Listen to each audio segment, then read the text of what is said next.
Hello, beautiful people. Welcome to another fun episode of Nanava's Kitchen.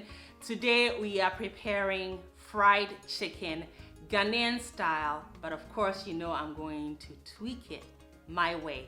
It's going to be amazing. Stay tuned and keep on watching. And for the aromatics, we'll need 1 large onion, 1 sprig of fresh rosemary, which you can substitute with half a teaspoon of dry rosemary.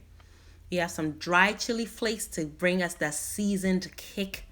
We have some bay leaves, 2 habanero chilies for the fresh chili flavor. I have my all-purpose seasoning, which resembles your bouillon, so you can use a chicken bouillon. I also have some ginger and then some dry thyme. Now, if you have fresh thyme, even better.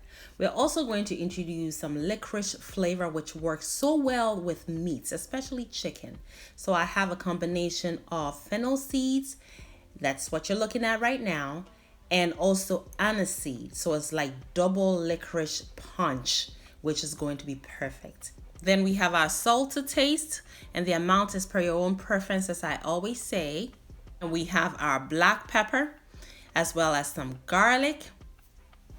And what is fried chicken without crunch, right? So for that, we're going to be needing half a cup of all-purpose flour and half a cup of cornstarch. Trust and believe it works. I've already combined it in the mixture you're looking at, and here is our chicken, a combination of very well cleaned drums or legs, some wings, and some thighs. Now let's show this chicken some love. It's in dire need of some flavor, so we cut up the onion and throw them into the blender. And then we also add our rosemary. Just remove the rosemary leaves and add it to the blender. What we're creating is our marinade. I've just added the ginger, followed by the habanero chilies. Now here is the thyme, the dry thyme. Next ingredient is the dry red chili flakes. And you think because we have habanero in there, why do we need the dry chili flakes? But I tell you what, it works. It tricks your taste buds to think that you spend more time developing the flavors when you really didn't. I've added the garlic as well as the all-purpose seasoning, followed by the salt that just went in. And here is our crushed black pepper. Then we have the combo of our aniseed and fennel seed. Now we're going to add a little bit of water, just a small amount, a tad bit, just to move those blades. We're going to blend till we have a very smooth texture.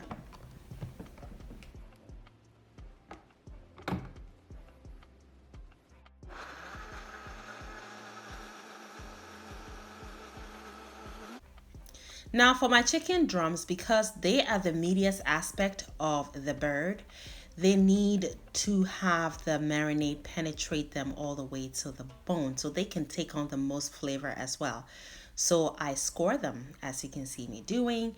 I create these incisions so that the marinade can penetrate the meat all the way to the bone. And now our chicken drums will also enjoy the benefits of this lovely marinade. So aromatic. I know this chicken is going to be so delicious. Done. Now we're going to pour the marinade onto the chicken.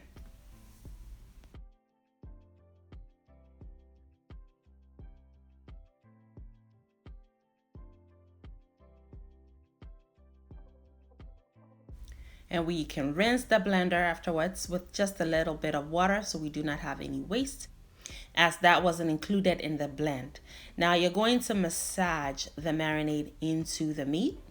Make sure every piece of chicken is well coated with this lovely marinade. We'll set it aside for just 1 hour. It will not take long at all to marinate this chicken. Now if you can do this overnight, your chicken will taste even better. We have only 1 hour today, and that is just fine. We'll set it aside at room temperature with the lid on, and then we'll proceed to cook. After 1 hour, we're done marinating our chicken, so we're going to cook. We're going to bring it to a boil. And that should take approximately 25 minutes. We'll go back and check and see how things are going. Now our goal is to partially cook the chicken. So you do not want to cook it till it's falling off of the bone. You just really want to force all these flavors into the very meat and bone of the chicken before we fry it. This is the Ghanaian style of frying chicken. And the Ghanaian style requires that the marinated chicken is brought to a boil before it is fried. And it actually works. It is very brilliant. So this way too, you're making sure that the chicken is cooked all the way through and there are no problems. Perfect.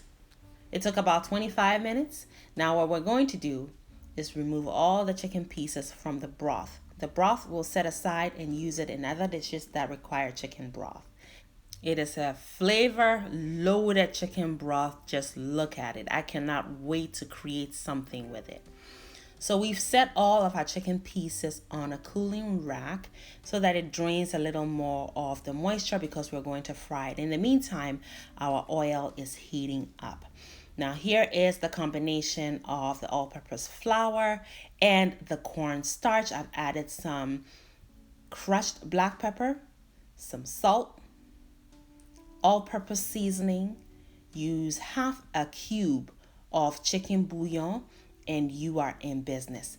Whisk together to combine evenly, and then we're going to coat our chicken pieces just before they go into the oil.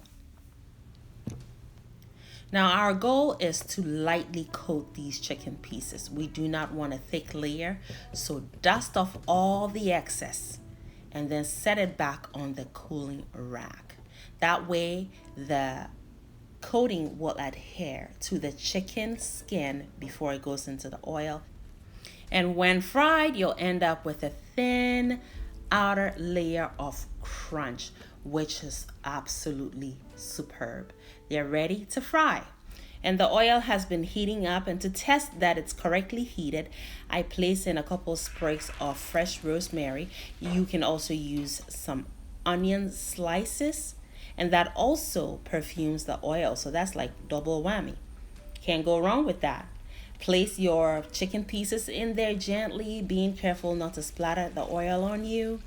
And you want to fry until you get a golden brown color on the outer layer.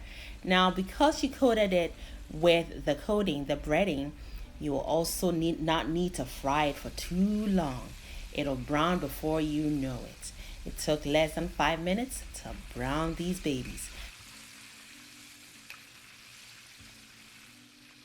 They were juicy inside and perfectly crunchy outside. Just look at them.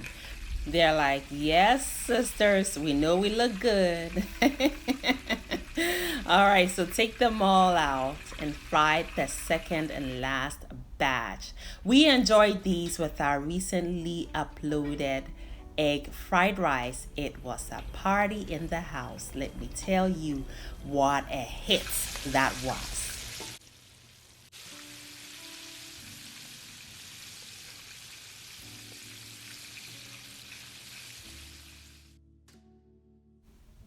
And the second batch also look good. So take them out of the hot tub. Look at that perfect color and that gorgeous crunch. These babies are ready to be devoured. I hope you enjoyed yourself today. I certainly did. And if you did, you know what to do. Give me a thumbs up. Also, make sure you're sharing these videos. Like, subscribe, and tell your friends and family, loved ones about this beautiful channel so they can also become a part of us. If you are not subscribed yet, I welcome you warmly. Please subscribe before you leave and just look at this plate. You want to indulge, don't you? Thank you all so much for watching. I hope you enjoyed yourself. Make it a great day, friends and family, and have fun, especially in that kitchen.